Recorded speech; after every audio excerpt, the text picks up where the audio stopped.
Hello everyone, once again very warm welcome to our channel. This is Barkha ma'am, your Aptech Guru, जहां आपको class 9 to 12 IT, IP, AI, CS, data science, web and सभी computer subjects की 100% free of cost education provide की जाती है। तो आज का धमाकेदार सेशन होने वाला है क्लास 12th स्टूडेंट्स के लिए जिन्होंने 2026-27 में IP ऑप्ट किया हुआ है इन्फॉर्मेटिक्स प्रैक्टिसेस। जी हाँ, तो नए सेशन की नई धमाकेदार शुरुआत हो चुकी है आपकी बरखा मैम के चैनल पे और आप लोग पैनिक हो रहे थे कि मैम क्लास 12 CS का तो आपने सिलेबस डिस्कस कर लिया है, बट व्हाट अबाउट आईपी।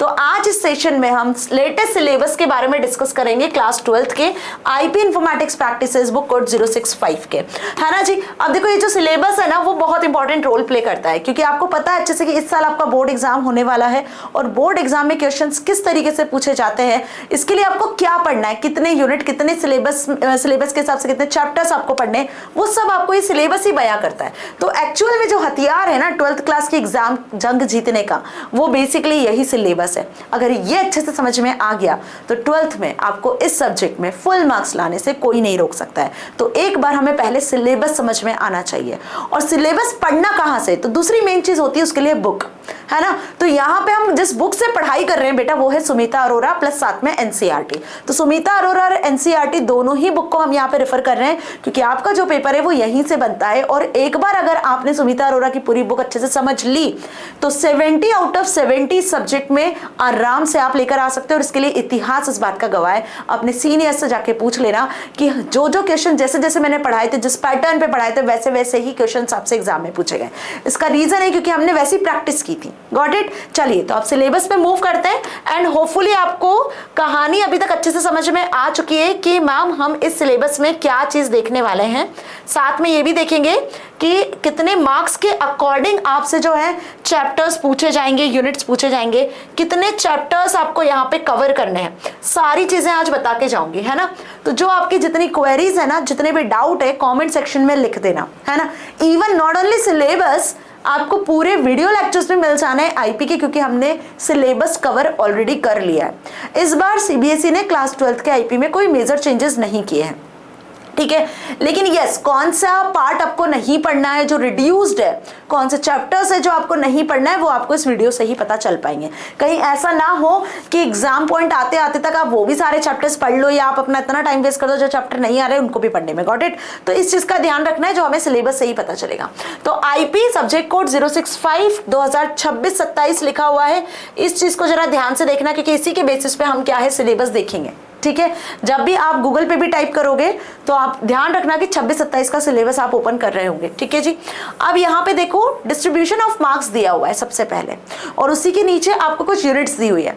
तो बेटा क्लास 12th चाहे आपका सीएस हो, क्लास 12th या आप आईपी हो, है ना, मेजॉरिटी में यहाँ पे सिलेबस सेम ही है।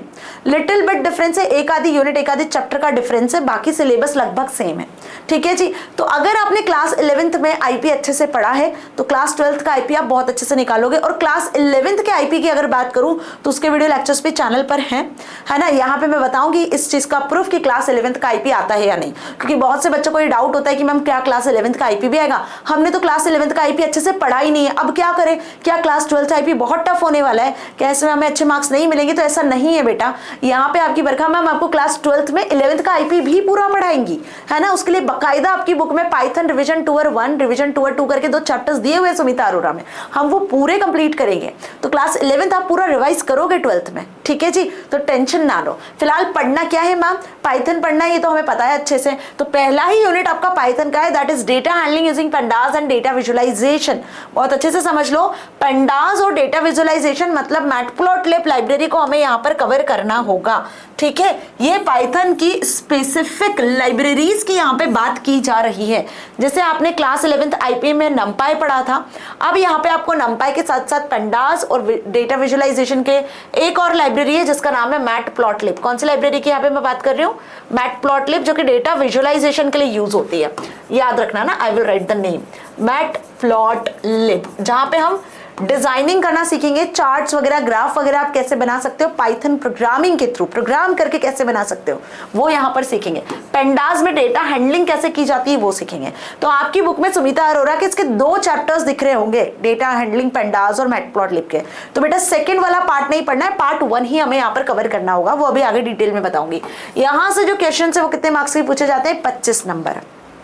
ठीक है, इस यूनिट से जो क्वेश्चंस आप अपने बोर्ड एग्जाम के पेपर में देखोगे वो 25 मार्क्स के क्वेश्चन आंसर्स होंगे। एज वेल एज अगर हम बात करें database query language means SQL की, तो यहां से भी बेटा जी 25 ही नंबर के क्वेश्चंस पूछे जाते हैं। मतलब यूनिट 1 और यूनिट 2 इक्वल वेटेज रखती हैं और दोनों से ही प्रैक्टिकल क्वेश्चंस आपसे पूछे जाएंगे। तो जो प्रैक्टिकल वाला पार्ट होगा वहां पर ना क्वेश्चन इन दोनों ही यूनिट से आएंगे। तो एसक्यूएल में हम डेटाबेस कैसे क्रिएट करते हैं वो सीखेंगे, है ना। और फर्स्ट यूनिट में आप पाइथन, पेंडास लाइब्रेरी, मैटप्लॉटलिब को कैसे यूज करोगे वो सीखेंगे। ठीक है, अब 12th में प्रोजेक्ट्स भी दिया जाता है बच्चों को, तो वो प्रोजेक्ट भी आपका इन्हीं दोनों यूनिट पर बेस्ड होता है।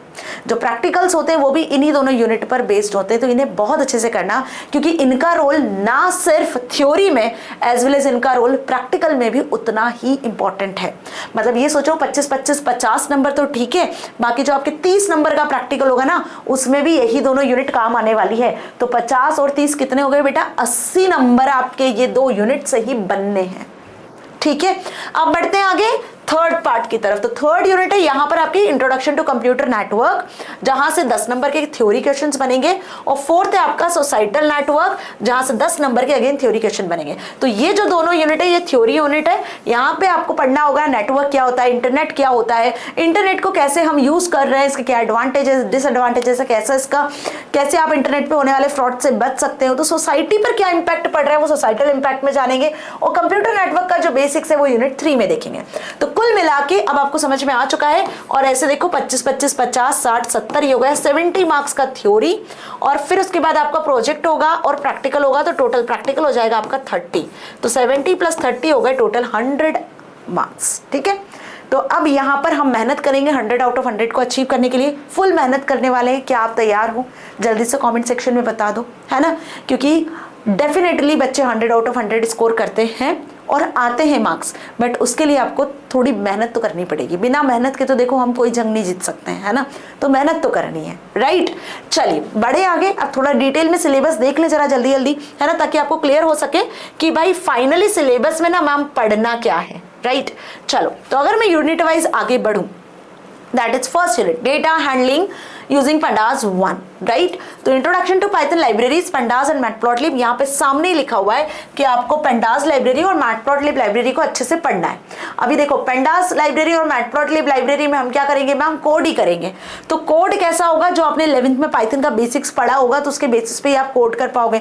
नहीं तो पता चला अगर हम यहाँ पे यूज कर रहे हैं कोई स्टेटमेंट को, कोई एक्सप्रेशन को, लूप यूज कर रहे हैं, व्हाइल लूप यूज कर रहे हैं, या हम कुछ भी यूज कर रहे हैं, इफ एल्स कंडीशन यूज कर रहे हैं, तो आपको पता ही नहीं है ये सब क्या है। ये हमने क्लास 11th में पढ़ा है। तो यहाँ रिविजन करवाऊंगी क्लास 11th का आपको, तो टेंशन मत लेना कि मैम हमें पाइथन का, मतलब 12th में आकर अगर आपको पाइथन का पी भी नहीं आता होगा, आप पहली बार प्रोग्रामिंग कर रहे होंगे, 11th में नहीं भी पढ़ा होगा, तो आपको सब अच्छे से आ जाएगा। कुल मिला के कहानी ये है ना। अभी डेटा स्ट्रक्चर समझेंगे पेंडास के बारे में। तो पेंडास बेसिकली अगर मैं बात करूं तो बेटा जी पेंडास जो लाइब्रेरी है ना वो डेटा हैंडलिंग के लिए यूज होती है। एडवांस लाइब्रेरीज है, जो AI ML इंजीनियर है, डेटा साइंटिस्ट, डेटा एनालिसिस की पोस्ट पे बंदे काम कर रहे हैं ना, उनसे पूछना, वो बताएंगे कि कितनी इंपॉर्टेंट लाइब्रेरी है। तो अगर आप आगे चलकर इन पोस्ट को अचीव करना चाहते हो तो ये जो लाइब्रेरीज को बहुत अच्छे से समझ लेना। इसके लिए अलग से कोर्सेज होते हैं, जो हायर पैकेज पे आप कोर्सेज भी यहाँ पर एक्सेस करते हो और पढ़ाई करते हो, तो आपको यही 11th 12th में ही पढ़ने को मिल रहा है, देन व्हाई नॉट। बहुत अच्छे से पढ़ना है हमें, ठीक है। सीरीज एंड डेटा फ्रेम क्या होता है पंडास में समझेंगे। सीरीज को कितने तरीके से क्रिएट कर सकते हो, है ना, उसके क्या क्या फंक्शंस हो सकते हैं, लाइक हेड टेल फंक्शन होता है, सिलेक्शन, इंडेक्सिंग, स्लाइसिंग कैसे करना है सीरीज में। सीरीज एक 1 dimensional array type pandas library में एक डेटा स्ट्रक्चर होता है, और दूसरा होता है डेटा फ्रेम, ये 2 डायमेंशनल डेटा स्ट्रक्चर होता है। तो डिक्शनरी का यूज करके सीरीज क्रिएट कर सकते हो, लिस्ट का यूज करके सीरीज क्रिएट कर सकते हो, है ना। CSV फाइल्स की मदद से हम यहाँ पे फाइल हैंडलिंग पे भी काम करने वाले हैं, ठीक है। रो और कॉलम कैसे क्रिएट किए जाते हैं, ओके। यहाँ पर बेसिकली डेटा फ्रेम में डिफरेंट ऑपरेशंस हम कैसे परफॉर्म कर सकते हैं, लाइक डेटा फ्रेम में से कोई कॉलम रो को डिलीट करना है, रीनेम करना है। हेड टेल फंक्शन सबसे ज्यादा इंपॉर्टेंट एग्जाम में पूछा जाने वाला फंक्शन है, आता है पेपर में। इंडेक्सिंग स्लाइसिंग कैसे करते हो, बुलियन इंडेक्सिंग होती है यहाँ पे, वो क्या होता है, तो ये सारी चीजें डिटेल में प्रैक्टिकल के साथ समझाऊंगी। ठीक है, तो अभी टेंशन लेने की तो बात ही नहीं है, बस करना क्या है, जब जब जिस जिस टाइम शेड्यूल पे वीडियोस आएंगे तो अवेलेबल रहना। वैसे तो इन सारे के वीडियो लेक्चर्स ऑलरेडी प्रैक्टिकल के साथ चैनल पे डले हुए हैं, है ना, आपको अभी कहीं कुछ सर्च नहीं करना है, चैनल पे जाओ, प्लेलिस्ट में जाओ, प्लेलिस्ट का लिंक डिस्क्रिप्शन में जाके देखो, सब मैंने पढ़ा दिया, ऑलरेडी पढ़ा दिया, पूरा प्रैक्टिकल के साथ पढ़ाया है, एक वीडियो में आपको सब मिल जाएगा। ठीक है, तो बस वो आपको चीज देख लेनी है ना। अब CSV फाइल को कैसे हैंडल करना है, डेटा फ्रेम के साथ CSV फाइल को कैसे लिंक कर सकते हो, तो कॉमा सेपरेटेड वैल्यूज इसे कहते हैं, इसके बारे में भी पढ़ेंगे। अभी आपको सिलेबस देखकर अगर आपने नहीं पढ़ा है कुछ भी, तो आपको ऐसा लग रहा होगा कि पता नहीं क्या क्या टॉपिक्स पढ़ने ma'am, but literally they are very easy topics. एक बार समझोगे, एक बार करोगे ना प्रैक्टिकल, तो आपको सब समझ में आएगा। Now come to the next, यहां से बात करते हैं अब हम डेटा विजुअलाइजेशन के बारे में। ठीक है, तो डेटा विजुअलाइजेशन में पर्पस ऑफ प्लॉटिंग, यहाँ पे हम ग्राफ चार्ट प्लॉट करना सीखेंगे, कैसे आप ग्राफ चार्ट को प्लॉट कर सकते हो मैटप्लॉटलिब लाइब्रेरी की मदद से, है ना। यहाँ पे आपको ग्राफ और चार्ट प्लॉट करना है, तो कितने टाइप के ग्राफ चार्ट आप प्लॉट कर सकते हो, like bar graph, line chart, histogram. अब इनमें आपको लेबल ऐड करना है, चार्ट का टाइटल ऐड करना है, एक्स एक्सिस वाई एक्सिस बनानी है, उसमें आपको टाइटल ऐड करना है, तो लीजेंड ऐड करना है, उसके लिए कुछ फंक्शंस होते हैं चार्ट और प्लॉट को कस्टमाइज करने के लिए, एडिंग लेबल, टाइटल, लीजेंड इन प्लॉट्स, ये ऐड करने होते हैं। ठीक है, अब एक बात ध्यान से सुनना, ये तो बहुत ही ज्यादा रिड्यूस्ड पार्ट आपको यहाँ बता दिया, मतलब जो हट गया ना वो नहीं, जो पढ़ना है वो बताया। Data handling using pandas part 1 और पार्ट 2 आपको सुमिता अरोरा में देखने को मिलेगा, NCERT की बुक में भी देखने को मिलेगा। तो पार्ट 1 हमें पढ़ना है क्योंकि पार्ट 1 ही आपके सिलेबस में, पार्ट 2 नहीं है। दूसरी इंपॉर्टेंट चीज, विजुअलाइजेशन वाला पार्ट में भी आपको सिर्फ बार ग्राफ और हिस्टोग्राम दिया हुआ है, ध्यान से समझो, प्लॉट, बार और हिस्टोग्राम। इसके अलावा भी बहुत सारे चार्ट्स होते हैं, लाइक स्कैटर चार्ट होता है, लाइन चार्ट होता है ना आपका, और वो बॉक्स प्लॉट होता है, पाई चार्ट होता है, वो आपके सिलेबस में नहीं है। आपको दिखेंगे, बुक में सब दिखेगा, लेकिन पढ़ना क्या है, सिर्फ ये, इसीलिए सिलेबस लेकर आई हूँ। सिलेबस वाले वीडियो को लाने का मोटिव सिर्फ इतना था, ये सब लोग देख सकते हैं, ये PDF अवेलेबल है CBSE की वेबसाइट पे, बट समझना चीजें कि भाई पढ़ना क्या है, अननेसेसरी वो चीज ना पढ़ लो जो है ही नहीं सिलेबस में, है ना। तो इतना क्लियर हो गया अच्छे से कि ग्राफ चार्ट भी हमें क्या पढ़ने हैं, कौन से एग्जाम में पूछे जाते हैं।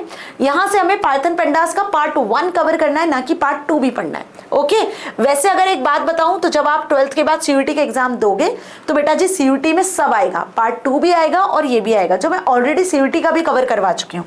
ठीक है, कितने बच्चे क्लास 12th में CUET का एग्जाम देने वाले हैं, जरा जल्दी से थम्स अप देके बता दे। तो CUET का भी प्लेलिस्ट का लिंक है, आप अभी से अपनी CUET की प्रिपरेशन भी कर सकते हो। वैसे तो CUET में पूरा क्लास 12th का ही पूछा जाता है, बट जो रिड्यूस सिलेबस है, जो आपसे CBSE की बोर्ड एग्जाम में नहीं पूछा जाएगा, वो आपसे CUET में पूछा जाएगा।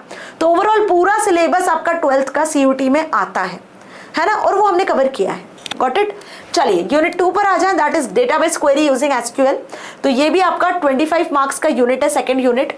अब अगर आपने डेटाबेस क्लास 11th IP में पढ़ा है बहुत अच्छे से, तो यहाँ पे आपको ज्यादा परेशानी नहीं जानी है, और नहीं भी पढ़ा है तो आई एम हियर, क्योंकि यहाँ पे लाइन एक साफ साफ लिखी हुई, मैंने कहा था ना, क्या लिखा हुआ है, revision of database concepts and SQL commands covered in class 11th। Class 11th में जो आपने डेटाबेस कॉन्सेप्ट SQL कमांड को कवर किया है, उसका रिवीजन यहाँ करना है, वो आपसे एग्जाम में पूछा जा सकता है, क्योंकि 12th के सिलेबस में साफ साफ लिखा हुआ है। ठीक है जी। अब यहाँ पे आपको कुछ फंक्शंस पढ़ने होंगे। देखो SQL क्वेरीज होती है, क्रिएट, इंसर्ट, अपडेट, डिलीट वगैरह, वो तो हमने सब 11th में पढ़ी है, नहीं भी पढ़ी है तो मैं आपको रिवाइज करवाऊंगी। उसके बाद एडवांस हमें यहाँ पे MySQL देखना है, जिसमें power function, round function, mod function, math functions हो जाएंगे। फिर कुछ टेक्स्ट फंक्शंस देखेंगे, जिसमें U case, upper, lower case, mid, substring, sub str आ जाएंगे। Length, left, right, in str, trim, rtrim, ये सब स्ट्रिंग फंक्शन हो गए, टेक्स्ट फंक्शन हो गए। डेट एंड टाइम से रिलेटेड कुछ फंक्शन है, like now, date, month, month name, year, day, day name, ये डेट एंड टाइम से रिलेटेड फंक्शन है। वही कुछ एग्रीगेट फंक्शंस भी दिए हुए हैं, लाइक मिन, मैक्स, एवरेज, सम, काउंट, ये एग्रीगेट फंक्शंस है, जो कि मल्टीपल रो वैल्यूज पर अप्लाई होते हैं और एक सिंगल आंसर रिटर्न करते हैं। और ये जितने भी फंक्शंस है, ये सब सिंगल रो फंक्शंस है, जो सिंगल वैल्यू पे अप्लाई होते हैं। ठीक है, इसके बाद यहाँ पे group by, having, order by भी देखेंगे और जॉइंट्स भी पढ़ेंगे। तो ये MySQL का थोड़ा एडवांस पार्ट है, जो हम यहाँ कवर करने वाले हैं, और बेसिक वाला पार्ट जो है हमने 11th में पढ़ा है। ठीक है, वैसे यहाँ भी कवर करवाने वाले, और ये सारी चीजें भी आपके चैनल पर ऑलरेडी मिल जाएंगी। तो ऐसे मत सोचो कि मैम डेटाबेस कहाँ है, मैम पाइथन पेंडास नहीं मिल रहा कहाँ है, सब अवेलेबल है बेटा। जाओ जरा प्लेलिस्ट में जाके देखो एक बार। ठीक है, आपको सारे वीडियो लेक्चर्स मिलेंगे। और जो लेटेस्ट वीडियोस, वैसे तो सारे लेटेस्ट है, सिलेबस में कोई मेजर चेंजेस हुए नहीं है, लेकिन जो आपके एग्जाम पॉइंट ऑफ व्यू से वीडियोस है, like most important question answers हो गए, कुछ टॉपिक्स हैं जो आपको नहीं बन रहे, लाइक प्रैक्टिकल प्रोग्राम्स नहीं बन रहे, तो वो सारी चीजें आएंगी। इंडिविजुअल वीडियो चाहते हो तो इंडिविजुअल वीडियो भी आएंगी, बहुत सारा कुछ सरप्राइज है जो आना बाकी है। तो अभी के अभी चैनल को सब्सक्राइब कर लेना, ताकि जब भी कोई वीडियो आएगा ना तो उसका नोटिफिकेशन आपको मिल जाएगा। ओके, और अपने सारे दोस्तों के साथ शेयर जरूर कर देना जिन्होंने आईपी ऑप्ट किया हुआ है। Last unit number 3, introduction to computer network. This is very easy unit, I can say कि यहाँ पे आपको थ्योरी पढ़नी है पूरा। और नेटवर्क हम बचपन से पढ़ते आ रहे हैं, नेटवर्क क्या होता है, कितने टाइप के नेटवर्क होते हैं, पेन, लैन, मैन, वेन। नेटवर्क डिवाइसेस क्या होते हैं, modem, hub, switch, repeater, router, gateway. हर किसी के घर पे नेटवर्क होता है, राउटर लगा होता है। स्कूल में आप देखते हो मॉडेम, राउटर लगे होते हैं, गेटवे लगा होता है, हब लगा होता है जिसमें कंप्यूटर्स को कनेक्ट करते हैं। तो network devices are used here for networking. Network में टोपोलॉजीज क्या होती है, स्टार, बस, ट्री और मैश, कुछ टोपोलॉजीज हैं जो बेसिकली ये बताती है कि कंप्यूटर्स किस तरीके से ऑर्गेनाइज्ड है, कैसे कनेक्टेड है। इंटरनेट, यहाँ पे नेटवर्क वाला पार्ट खत्म होता है, फिर इंटरनेट पे आ जाता है कि इंटरनेट क्या होता है। तो बहुत सारे नेटवर्क जब ग्लोबली कनेक्टेड हो जाते हैं तो हम इंटरनेट फॉर्म कर लेते हैं। तो इंटरनेट पे हम यूआरएल के थ्रू, मतलब वेबसाइट का नाम जो होता है उसको यूआरएल कहते हैं, राइट, लाइक www.cbse.nic.in या gov.in, राइट। तो ये एक यूआरएल होती है। तो यूआरएल क्या होता है, कितने टाइप से हम इसको डिफाइन कर सकते हैं। www वर्ल्ड वाइड वेब क्या होता है, इसकी एप्लीकेशंस क्या है, इंटरनेट का क्यों क्यों यूज कर रहे हो आप बताओ, वेबसाइट में, ईमेल में, चैट में, है ना, वॉइस कॉल करने के लिए हम इंटरनेट का यूज कर रहे हैं। नाउ वेबसाइट क्या होता है, डिफरेंस क्या होता है वेबसाइट वेब पेज में, स्टैटिक डायनेमिक वेबसाइट क्या होता है, वेब सर्वर क्या होता है, वेब ब्राउजर क्या होता है, वेब ब्राउजर कितने कौन कौन से हो सकते हैं, इसमें कुकीज, प्लगइन्स क्या होती हैं। तो ये बेसिक चीजें हमें कंप्यूटर नेटवर्क वाली यूनिट में पढ़ना है। यहाँ से 10 नंबर के क्वेश्चंस बनेंगे। और यस ऑफ कोर्स उसी के बाद आता है 4th यूनिट जिसका नाम है सोसाइटल इम्पैक्ट। अगर सोसाइटल इम्पैक्ट की बात करूं बेटा, तो सोसाइटल इम्पैक्ट में इंटरनेट को आप कितने अच्छे तरीके से यूज कर रहे हो, क्योंकि आजकल बहुत सारे फ्रॉड्स भी हो रहे हैं, है ना। तो क्या होते हैं साइबर क्राइम्स, कौन कौन सी फ्रॉडुलेंट एक्टिविटीज होती है, उनसे कैसे बचा जा सकता है। इंटरनेट पर जब आप चैटिंग कर रहे हो या आप सोशल मीडिया का यूज कर रहे हो तो आपको कैसे बिहेव करना है, वो सोसाइटल इम्पैक्ट में बताया है। Like digital footprint, net etiquettes, data protection, intellectual property right, plagiarism, these are very very important topics. Licensing, copyright, freeware and open source software, cyber crime and cyber laws, hacking, phishing, cyber bullying, Indian IT Act, ये हो गया internet से related, है ना, network security से related. अगर बात करूं आगे तो ई वेस्ट नाम का भी एक टॉपिक हमें यहाँ पे पढ़ना है कि जितने इलेक्ट्रॉनिक वेस्ट आप अपने आसपास देखते हो, है ना, वो बेसिकली आपको कैसे मैनेज करना है, क्योंकि कहीं ना कहीं वो हार्मफुल होता है इन्वायरमेंट के लिए भी और ह्यूमंस के लिए भी, राइट। तो ई वेस्ट से कैसे आपको बचना है, अपनी हेल्थ कंसर्न से रिलेटेड आपको टेक्नोलॉजी क्या हेल्प प्रोवाइड कर रही है, वो कुछ टॉपिक्स हमें यहाँ देखने होंगे। तो सोसाइटी, लॉ एंड एथिक्स में हमें कुछ इस तरीके के टॉपिक्स को कवर करना है। कंप्यूटर नेटवर्क में क्या पढ़ना है वो मैंने आपको बता दिया। तो ये दो जो यूनिट है लास्ट की, यहाँ से आपसे 10-10 नंबर के क्वेश्चंस पूछे जाएंगे, ठीक है। तो होपफुली अब ना आपको सिलेबस तो बहुत अच्छे से समझ में आ गया। 4 यूनिट में क्या क्या पढ़ना है और क्या नहीं पढ़ना है वो भी मैंने आपको बता दिया। फर्स्ट और second unit is very much important, जहां से 50 नंबर के थ्योरी क्वेश्चन और 30 नंबर के प्रैक्टिकल क्वेश्चंस भी पूछे जाएंगे और यहीं से आपका प्रोजेक्ट भी बनेगा, क्योंकि बच्चों को प्रोजेक्ट को लेकर भी डाउट होते हैं और अभी तक स्कूल्स में आपके प्रोजेक्ट भी दे दिए होंगे टीचर्स ने, राइट। प्रोजेक्ट वर्किंग स्टार्ट हो चुकी होगी, है ना, क्योंकि सितंबर अक्टूबर तक प्रोजेक्ट सबमिट हो जाते हैं। तो प्रोजेक्ट क्या बनाना है, कैसे बनाना है, इसमें बेसिकली आपको एक फ्रंट एंड एक बैक एंड सॉफ्टवेयर लेना होगा। पाइथन और माइस्क्यूएल का आप यूज कर सकते हो, ठीक है, पाइथन फंक्शंस का यूज कर सकते हो। तो वो भी मैं डिस्क्राइब कर दूंगी। उसके पहले हम प्रैक्टिकल का देख लेते हैं कि एक्चुअल में जो आपका फाइनल प्रैक्टिकल होगा, जिसमें 30 नंबर का जो प्रैक्टिकल होगा फैब में, वो प्रैक्टिकल में आपसे पूछा क्या जाएगा। तो पहली यूनिट पेंडास, मैटप्लॉटलिब और दूसरी यूनिट एसक्यूएल।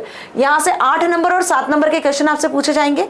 उसके बाद आपको अपनी प्रैक्टिकल फाइल बनानी होगी। देखो 2 चीज बनानी है, एक प्रैक्टिकल फाइल और दूसरा बनाना है आपको प्रोजेक्ट, है ना, 2 अलग अलग चीजें।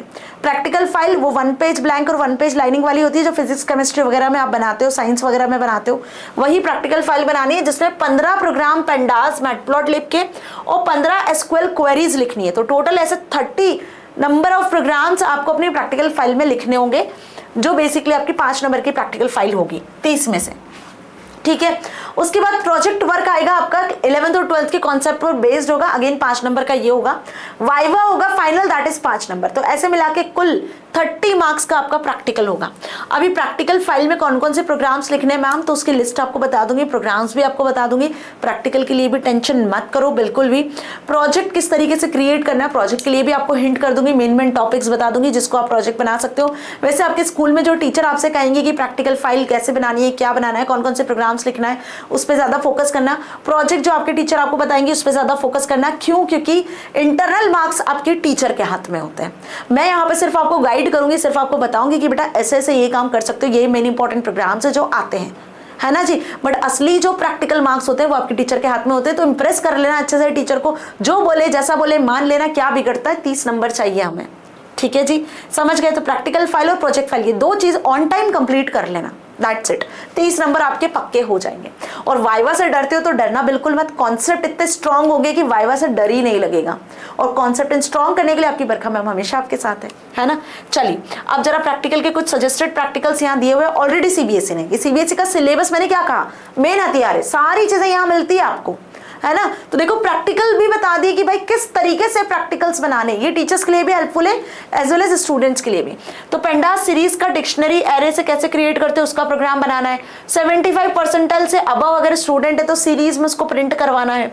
डेटा फ्रेम क्रिएट करनी है सेल्स के लिए, क्वार्टरली जो सेल्स है रो में उसकी वैल्यूज एंटर हो जाए, एक प्रॉपर डेटा फ्रेम बने और इस पर आप ऑपरेशन परफॉर्म कर सकते हो, ठीक है। ये भी डेटा फ्रेम का ही क्वेश्चन है, ये सारे डेटा फ्रेम के। लास्ट क्वेश्चन है सीएसवी फाइल को इंपोर्ट और एक्सपोर्ट कैसे करना है, ठीक है। तो एक कुछ 6 प्रोग्राम तो यहीं दिए हुए हैं, इसके अलावा और भी जो इंपॉर्टेंट प्रोग्राम्स है वो सब हम कवर करेंगे, right. Now come to the next, that is visualisation, Matplotlib library. तो यहाँ आपको क्या बनाना है, देखो आपको बनाना है चार्ट और ग्राफ, राइट। तो स्कूल रिजल्ट डेटा एनालिसिस के लिए आपको ग्राफ चार्ट बनाना है जिसमें स्कूल का data subject wise, class wise student का शो हो जाए। फिर आपको यहाँ पे अगेन ग्राफ चार्ट प्लॉट करना है डेटा फ्रेम का, जिसमें लीजेंड वगैरह सारे चार्ट के टाइटल वगैरह सब शो हो जाए। और अगेन आपको यहाँ पर मैटप्लॉटलिब लाइब्रेरी का यूज करके ग्राफ चार्ट प्रिपेयर करना है। डेटा अपने इंटरेस्ट के अकॉर्डिंग ले लेना है जो आपको डेटा लेना है, ठीक है। फिर बढ़ते हैं डेटाबेस मैनेजमेंट की तरफ। तो डीबीएमएस की भी क्वेरीज दी हुई है, देखो ये मिन मैक्स एवरेज फंक्शन जो है, एग्रीगेट फंक्शन वो है। टोटल नंबर ऑफ कस्टमर्स की डिटेल एंटर करनी है और ग्रुप बाय क्लॉज का यूज करना है। एसक्यूएल क्वेरी लिखनी है स्टूडेंट के लिए और डिसेंडिंग ऑर्डर में इसको सॉर्ट करवाना है। स्टूडेंट टेबल क्रिएट करनी है, उस टेबल में डेटा इंसर्ट करना है, टेबल में से डेटा डिलीट करना है। 80% मोर देन मार्क्स वाले स्टूडेंट को सिलेक्ट करवाना है। तो ये कुछ एसक्यूएल की क्वेरीज है, ठीक है। तो बेसिकली यहाँ पे 7 प्रोग्राम डेटाबेस के, 3 डेटा विजुअलाइजेशन के और 6 आपको जो दिए हुए हैं यहाँ पे डेटा हैंडलिंग के। तो ये तो कुल मिला के यहाँ पे अगर आप देखो 7 और 3 9, है ना, 9 और 7 मतलब यहाँ पे देखो आप 15-16 प्रोग्राम्स तो यही आपको दे दिए, राइट। अच्छे से समझ में आया। बाकी इसके अलावा और भी इंपॉर्टेंट चीजें होती हैं जो मैं कवर करवाने वाली हूँ, बट एक हिंट आपको यहाँ पे मिल जाएगा कि सीबीएसई के थ्रू प्रैक्टिकल एग्जाम में किस तरीके के क्वेश्चंस आपसे पूछे जाने हैं, ठीक है। तो अब आपको होपफुली सिलेबस बहुत बेहतरीन तरीके से समझ में आ गया है, कहीं कोई डाउट नहीं है। थोड़ा डिटेल्ड वीडियो सिलेबस पे बना है, लेकिन ऑफकोर्स ये आपके अंडरस्टैंडिंग के लिए बहुत जरूरी है, क्योंकि एक बार इस वीडियो का एक टॉपिक आपको क्लियर हो गया ना, एक चीज क्लियर हो गई ना, तो अब पूरा साल भर क्या करना है आपको वो समझ में आ चुका है। क्या पढ़ना है, क्या नहीं पढ़ना है, कितने मार्क्स का, कैसा क्वेश्चन कहां से आएगा, ये समझ में आ चुका है। प्रैक्टिकल कितने नंबर का होगा, क्या क्या बनाना है, क्या नहीं बनाना है, कितने कितने नंबर के हिसाब से आपके प्रैक्टिकल मार्क्स डिवाइडेड होंगे, सारी चीजें आपको क्लियर हो गई है। तो बेटा जी अब बारी है वीडियोस को देखने की कि मैम क्या वाकई में वीडियोस जो है वो चैनल पे अवेलेबल हैं। तो यस डियर स्टूडेंट्स, चैनल पर ऑलरेडी वीडियोस अवेलेबल है। जैसे मैंने बताया सेशन 2026 और 27 नए सेशन के वीडियो लेक्चर्स भी आपको यहाँ मिल जाएंगे। सिलेबस में कुछ भी चेंज नहीं हुआ है, जो भी मेजॉरिटी में चेंजेस हुए हैं वो 9th और 10th में हुए हैं। 9th की तो पूरी काया पलट दी सीबीएसई ने, बुक्स चेंज कर दी, सिलेबस बदल दिया। फिलहाल अभी 12th में ऐसा कुछ नहीं हुआ है ना। तो 12th के बच्चों की पूरी प्लेलिस्ट यहाँ है, ध्यान से देखो। पाइथन पेंडास 1, पाइथन पेंडास 2, उसी के इंपॉर्टेंट क्वेश्चंस भी मिलेंगे, सीएसवी फाइल भी मिलेगा। तो बेटा पाइथन वाला तो पूरा पार्ट मैंने कवर करवा दिया है। अब डेटाबेस वाला भी एक ही वीडियो में पूरा डेटाबेस वाला पार्ट भी कवर करवा दिया है, जाके जरा चैनल में देखना, आपको मिल जाएगा। एक एक वीडियो में कवर करवा दिया प्रैक्टिकल के साथ। इंडिविजुअल चाहते हो वीडियोस तो इंडिविजुअल वीडियोस चैप्टर के हिसाब से बहुत जल्दी अभी चैनल पर आएगी, जैसे शेड्यूल, जैसे टाइम टेबल मैंने बताया उसी के हिसाब से। तो बस अब क्या करना है, जो वीक में 2 दिन मैंने आपको बताए हैं ना कि वीक में 2 दिन वीडियोस आएंगी क्लास 12th आईपी के लिए, सीएस के लिए, वो 2 दिन रेडी रहना। मुझे आपके पूरे 7 दिन नहीं चाहिए। I just want your 2 days of 2 hours। मतलब 2 घंटे 2 दिन के हिसाब से मुझे चाहिए, क्योंकि 1-1 घंटे का मैक्सिमम वीडियो हो सकता है, मिनिमम कम का भी हो सकता है, राइट, है ना। इतनी देर तक तो नहीं बोल सकती हूँ मैं भी, बट आपको जो भी पढ़ाऊंगी सॉलिड पढ़ाऊंगी, क्वेश्चन इसमें से आएंगे, 100% ट्रू है ये बात, और इतिहास इस बात का गवाह है। अपने सीनियर से जाके पूछना, ये प्लेलिस्ट का लिंक डिस्क्रिप्शन में जाके देख लेना, ठीक है। यहाँ पे से पेंडास वाला पार्ट 100% प्रिपेयर कर लेना, क्योंकि अब आपके टर्म 1 एग्जाम भी नियर है, वहां पे से ही क्वेश्चन आएंगे, यहीं से आपके प्रैक्टिकल क्वेश्चन बनेंगे, यहीं से आपका प्रोजेक्ट भी बनेगा, ठीक है। चलिए, तो क्लियर है अच्छे से इतनी सारी बातें। 12th आईपी का होल सिलेबस आपको इस प्लेलिस्ट से मिल जाएगा। इस तरीके के आइकन्स आपको दिख जाएंगे, थंबनेल्स दिख जाएंगे, जरा देख लेना, देखते से समझ में आ जाएगा कि यहाँ पे हम बात कर रहे हैं 12th आईपी की। Got it. अब 9 to 12 के सारे सब्जेक्ट के वीडियो लेक्चर्स चैनल पे मिलेंगे, CSB, IPB, ITB, AIB, data science भी, वेब भी।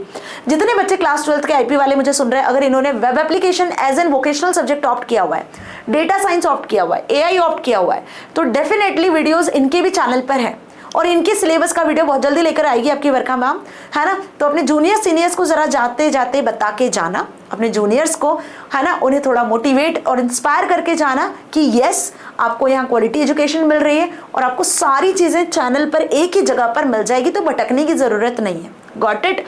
और नोट्स चाहिए तो डोंट पैनिक, नोट्स के लिए टेलीग्राम चैनल को ज्वाइन कर लो, ठीक है, क्योंकि आगे बहुत सारे अमेजिंग वीडियोस आने वाले हैं जो आपका इंतजार कर रहे हैं, जो आपके बोर्ड एग्जाम के पॉइंट ऑफ व्यू से 100% इंपॉर्टेंट है ना जी। तो टेलीग्राम चैनल का लिंक भी दिया हुआ है, जाके टेलीग्राम चैनल ज्वाइन कर लेना, नोट्स आपको वहां मिल जाएंगे, ठीक है जी। चलो, तो मिलेंगे अगले धमाकेदार वीडियो में। Till then stay happy, thank you so much, और बाय बाय, टेक केयर।